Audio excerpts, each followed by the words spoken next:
فریضوں کا خراج پیش کرنے کے بعد واجب الاحترام ذوی الاحتشام معزز و مکرم سامعین، عالی مرتبت خواتین، ناظرین ناظرات، السلام علیکم ورحمۃ اللہ وبرکاتہ۔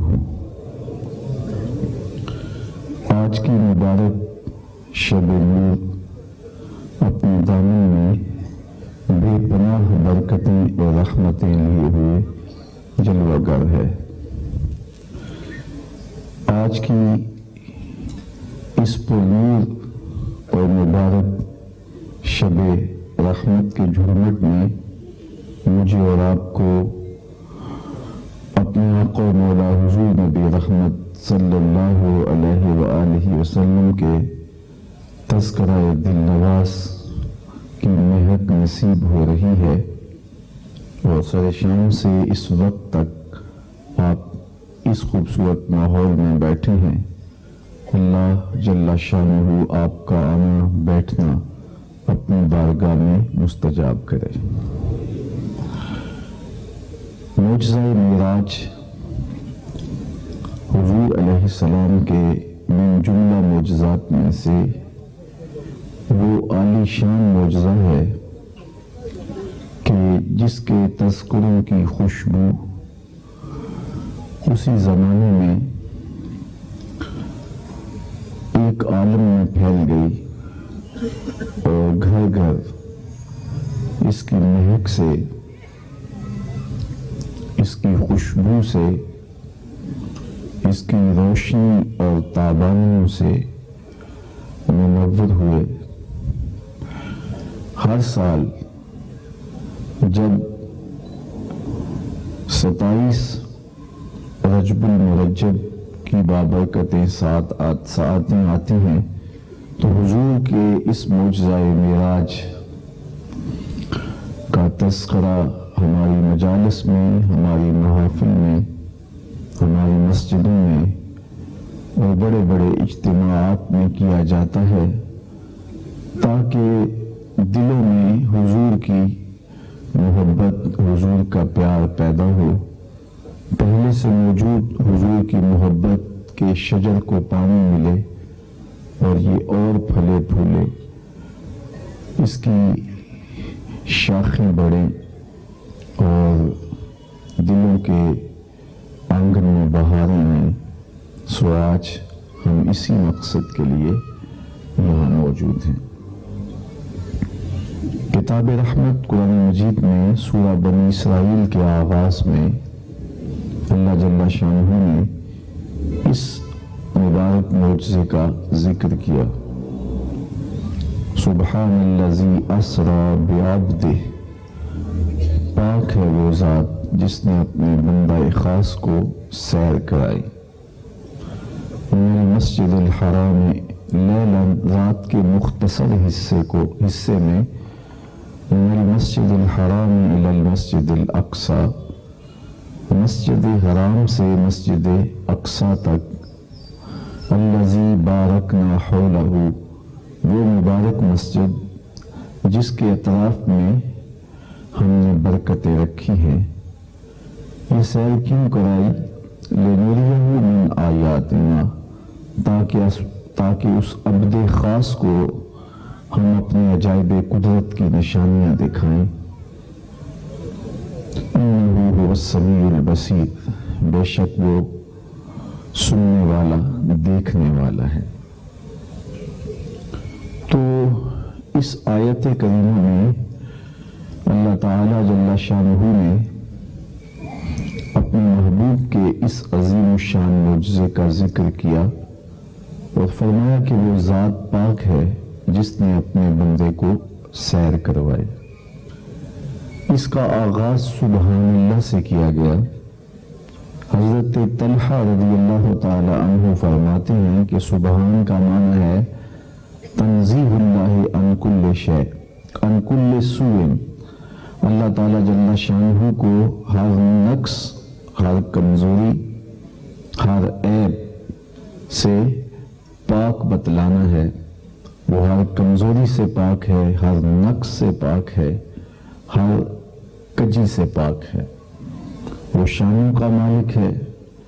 تو اللہ نے اس واقعہ کو بیان کرنے سے قبل اپنی تسبیح بیان کی کہ اس عجیب و غریب واقعہ کو سن کر کے کوئی انکار نہ کر بیٹھے اور کہے کہ یہ کیسے ہو گیا۔ کہا جو دعویٰ کرنے والا ہے، جس نے اپنے عبد خاص کو سیر کروائی ہے، وہ ہر نقص اور ہر کمزوری سے پاک ہے۔ معراج النبی صلی اللہ علیہ وآلہ وسلم کا واقعہ چونکہ انسانی عقل اور انسانی پہنچ سے بہت بڑا ہے، اور معجزہ ہوتا ہی وہ ہے جو عقل انسانی کو عاجز کر دے اور اس کی مزید لانا ممکن نہ ہو۔ تو یہ واقعہ اتنا عجیب ہے کہ جب کیسر کے دربار میں ابو سفیان پہنچا تو اس نے حضور علیہ السلام سے بدظن کرنے کے لیے اس کو یہ بات بھی کہی کہ دیکھو وہ کہتے ہیں کہ میں رات کے مختصر حصے میں مسجد حرام سے مسجد اقصی تک گیا ہوں۔ تو وہ بڑا حیران ہوا، لیکن اسی کے دربار میں ایک بہت بڑا مذہبی پیشوا بیٹھا تھا۔ اس نے کہا ہاں اس شب کو میں بھی جانتا ہوں۔ تو کہا تم کیسے جانتے ہو؟ کہا ہم مسجد اقصی میں تھے اور رات کو دروازہ بند کرنے لگے، لیکن دروازہ بند نہیں ہوتا تھا۔ جتنے بھی وہاں لوگ تھے میں نے سب کو بلایا اور دروازہ بند کرنے کی کوشش کی، لیکن اس کے باوجود دروازہ بند نہیں ہوا۔ تو ہم نے کھلا چھوڑ دیا کہ صبح ہم کسی کو بلائیں گے تو دکھائیں گے کہ کیا ماجرا ہے۔ لیکن جب صبح ہوئی تو ہم نے دروازہ بند کیا تو وہ آسانی سے بغیر کسی رکاوٹ کے بند ہو گیا، اور ہم نے دیکھا کہ وہاں سواریوں کے باندھنے کے نشانات موجود تھے۔ تو یہ واقعہ اتنا محیر العقول ہے اور اس قدر فہم، ادراک اور عقل کو عاجز کر دینے والا ہے کہ معراج کے واقعہ کا بہت سارے لوگوں نے انکار کیا، اور آج بھی مستشرقین، معاندین اسلام، دشمنان دین اس واقعہ کا انکار کرتے آئے ہیں۔ وہ کہتے ہیں یہ ہو ہی نہیں سکتا۔ یہ رات کے مختصر حصے میں مسجد حرام سے مسجد اقصی تک اور پھر وہاں سے آگے تک کوئی شخص جا سکے۔ آقا کریم علیہ السلام نے جب معراج النبی کی کہانی سنائی تو سب سے پہلے یہ کہانی حضرت ام ہانی رضی اللہ تعالی عنہ سے کہی، جن کے گھر سے معراج کا آغاز ہوا تھا۔ تو انہوں نے حضور سے عرض کی حضور اس کہانی کو کسی کے سامنے بیان نہ کیجیے، لوگ انکار کریں گے۔ لیکن کوئی اقرار کرے یا انکار کرے، حضور نے تو یہ کہانی سنانی تھی۔ تو آقا کریم علیہ السلام نے جب لوگوں کو بتایا کہ میں رات کے مختصر حصے میں مسجد حرام سے مسجد اقصی تک اور پھر اس سے آگے لے جایا گیا ہوں، تو قریش مکہ نے سمجھا کہ یہ موقع ہاتھ آ گیا، اور ابو جہل گلی گلی جا کے بتاتا ہے کہ نئی بات سن لو۔ کہتے ہیں رات کے مختصر حصے میں مسجد حرام سے مسجد اقصی گیا ہوں، اور صبح ہمارے پاس یہ موجود بھی ہیں، جبکہ مسجد اقصی میں جانے آنے میں کم از کم 2 ماہ لگتے ہیں۔ 1 ماہ جاتے ہوئے لگتا ہے، 1 ماہ آتے ہوئے لگتا ہے، چھو کے بھی آنا ہو تو پھر بھی 2 ماہ چاہیے، اور یہ رات کے ایک مختصر حصے میں جانے اور آنے کی بات کرتے ہیں۔ تو لوگ اس کے ہم خیال، ہم ذہن لوگ آگے سے مذاق اڑاتے۔ حضرت ابو بکر صدیق رضی اللہ تعالی عنہ بھی آ رہے تھے، تو ابو جہل نے کہا ابو بکر ایک بات تو بتاؤ۔ کہا پوچھئے۔ کہا اگر کوئی کہے کہ رات کے مختصر حصے میں مسجد اقصی تک گیا ہوں اور پھر پلٹ بھی واپس مکے میں پہنچ آیا ہوں تو کیا یہ ممکن ہے؟ فرمایا یہ کیسے ممکن ہے کہ اتنی لمبی مسافت کہ جس کے لیے کم از کم 2 ماہ چاہیے، تو ایک رات میں کس طرح کوئی شخص جا کے واپس پلٹ کے آ سکتا ہے؟ سمجھا لوہا گرم ہو گیا، اب چوٹ ٹکانے پہ بیٹھے گی۔ تو کہا پھر تیرا یار ہی کہتا ہے۔ تو حضرت ابو بکر صدیق نے فرمایا انہوں نے کہا ہے۔ کہا ہاں وہی کہہ رہے ہیں۔ کہا اگر انہوں نے کہا ہے تو سچ کہا ہے، میں اس کی تصدیق کرتا ہوں۔ انہوں نے سچ کہا ہے، میں اس کی تصدیق کرتا ہوں۔ کہا ابھی تو کہہ رہے تھے، تو کہا کہ ہاں کوئی اور کہے تو ماننے میں نہیں آتا، وہ تو روز ہمیں آسمان کی خبریں دیتے ہیں، ہم روز مانتے ہیں، وہ جو بھی کہیں گے ہم اس کو تسلیم کریں گے۔ تو اس واقعہ کو ماننے والوں نے مانا اور انکار کرنے والوں نے ڈٹ کے انکار کیا۔ یہ آزمائش تھی، یہ امتحان تھا، کھوٹے اور کھرے کی پہچان ہونی تھی، اپنا کون ہے بیگانہ کون ہے یہ بات سمجھ میں آنی تھی، اور اللہ نے اس کو لوگوں کے لیے آزمائش بنایا۔ بظاہر عقل انسانی کہتی ہے کیسے ممکن ہے، کس طرح گئے؟ اور آج بھی لوگ کہتے ہیں کہ دیکھیے یہاں زمین سے آسمان کی طرف صعود کرنا، پرواز کرنا، یہ مادی جسم کے بس کا روگ ہی نہیں ہے۔ اور پھر ایک مسافت کے بعد ہوا ختم ہوتی ہے، پھر کرۂ خلا آتا ہے، خلا کے بعد پھر کرۂ زمہریر آتا ہے، پھر اس کے بعد کرۂ نار آتا ہے، پھر آسمان آتے ہیں۔ اور آسمانوں کے بارے میں قدیم فلاسفہ کا موقف یہ ہے کہ اس میں خرق و التیام نہیں ہو سکتا، ٹوٹ نہیں سکتے، پھٹ نہیں سکتے، تو پھر آسمانوں سے گزرنا محال ہے۔ تو پھر اس کے آگے، پھر سدرہ تک، پھر اس سے آگے یہ کیسے ممکن ہے؟ ایک انسانی جسم کس طرح صعود کر سکتا ہے، کس طرح پرواز کر سکتا ہے؟ اس کا جسم یوں ڈیزائن ہی نہیں کیا گیا۔ اور پھر جب وہ کرۂ خلا میں جائے گا تو بغیر آکسیجن کے وہ جی نہیں سکتا، آکسیجن سلنڈر کے بغیر تو وہاں سے گزرنا محال ہے۔ پھر اس کے بعد کرۂ زمہریر ہے، وہاں تو جسم منجمد ہو جائے، پھر کرۂ نار میں سے تو فولاد کو گزارا جائے تو وہ بھی پگھل جائے۔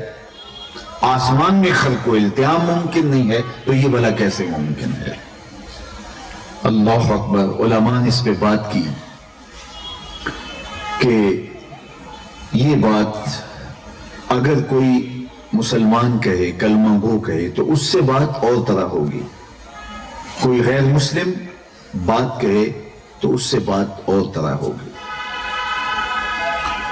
اب یہ بات سنیے غور سے کہ جو شخص قرآن پر، حدیث رسول پہ ایمان رکھتا ہے تو وہ کہے کہ یہ کیسے ہو گیا، جسم کیسے صعود کر سکتا ہے، اور کرۂ زمہریر سے، کرۂ نار سے، خلاؤں سے کیسے گزر سکتا ہے، آسمان میں خلق و التیام ممکن نہیں ہے، تو وہاں سے انسانی وجود کیسے آگے جا سکتا ہے؟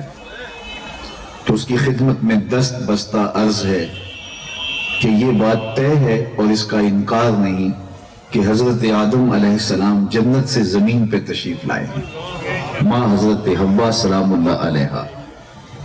تو اگر کوئی چیز یہاں سے جاتے ہوئے رکاوٹ بنتی ہے تو وہ آتے ہوئے بھی رکاوٹ ہونی چاہیے۔ آسمان میں اگر خلق و التیام ممکن نہیں، پھٹ نہیں سکتا، ٹوٹ نہیں سکتا، اور وہ رکاوٹ بنتا ہے، تو جانے والے کے لیے رکاوٹ ہے تو آنے والے کے لیے بھی رکاوٹ اسی طرح ہوگا۔ کرۂ خلا سے آکسیجن سلنڈر کے بغیر گزرا نہیں جا سکتا، تو یہ معاملہ آنے والے کو بھی درپیش ہوگا۔ اسی طرح حضرت عیسیٰ علیہ السلام کے بارے میں عقیدہ یہ ہے کہ انہیں قتل نہیں کیا گیا، انہیں سولی نہیں چڑھایا گیا، بلکہ انہیں آسمان پہ اٹھا لیا گیا۔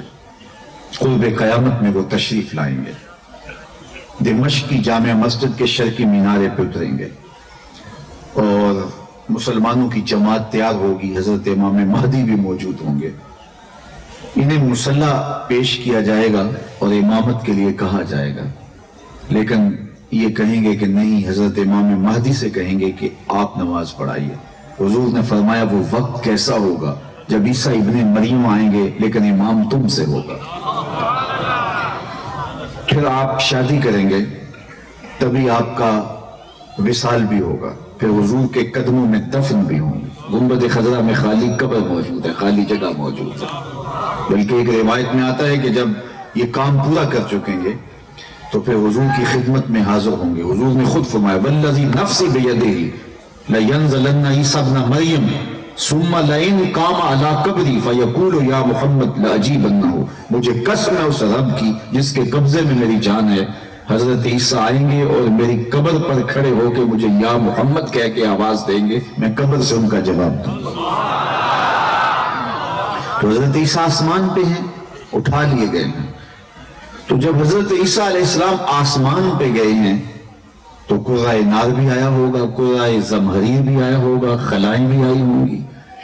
آسمان میں خرق و التیام نہیں ہوتا، ان کے لیے ہوا ہوگا، تبھی تو گئے ہیں. تو میں پوچھتا ہوں، جب حضرت آدم علیہ السلام ماں حضرت حوا کے آ سکتے ہیں اور حضرت عیسیٰ علیہ السلام، اور یہی کہانی حضرت ادریس علیہ السلام کی ہے، تو وہ جا سکتے ہیں. جب حضرت عیسیٰ جا سکتے ہیں، حضرت ادریس جا سکتے ہیں، حضرت آدم آ سکتے ہیں، تو کیا یہ ساری رکاوٹیں میرے نبی کے لیے کھڑی ہیں؟ جب حضرت عیسیٰ جا سکتے ہیں، حضرت آدم آ سکتے ہیں، تو میرا نبی جا بھی سکتا ہے، میرا نبی آ بھی سکتا ہے. فرق یہ ہے کہ اگر کوئی آیا ہے تو ابھی تک پلٹ کے گیا نہیں، اور اگر کوئی گیا ہے تو ابھی تک پلٹ کے آیا نہیں. میرا نبی گیا بھی ہے، میرا نبی آیا بھی.